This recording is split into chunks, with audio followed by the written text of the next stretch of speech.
कोणी मोठ्या मोठ्या लोकांनी सांगितलं कोणी राग घ्या, कोणी दुवा करा, कोणी काय करा, माणूस बदल. पण माणूस वाचणार नव्हता हे कोणा सांगितलं? सत्य भगवान गौतम बुद्धांनी सांगितलं. त्यांचा जन्म केव्हा झाला माहिती का? 563 वर्षापूर्वी. म्हणजे 2023 वेगळे आणि त्याच्यानंतर 563 बाकीचे मागचा वंश आहे. तरी तो जगामध्ये याचं नाव आहे, जगामध्ये विख्यात आहे. म्हणून आज आपण याचे बुद्ध जयंती साजरी करतो. या मानवाने हेच शिकवलं, एक दुसऱ्यावर कुरकुरी करू नका. अरे मानवतेने जगायचा शिका.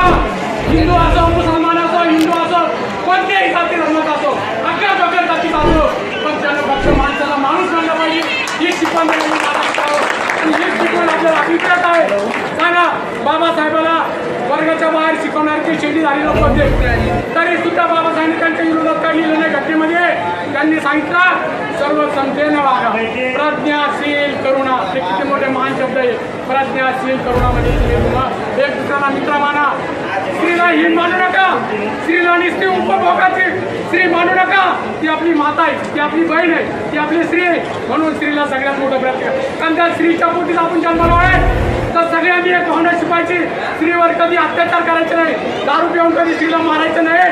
माझे मित्र घरातल्या नवऱ्याला सांगतोय मी, स्त्रीला कधी मारू नका रे. स्त्री तुमची जननी आहे, तुमची माता आहे.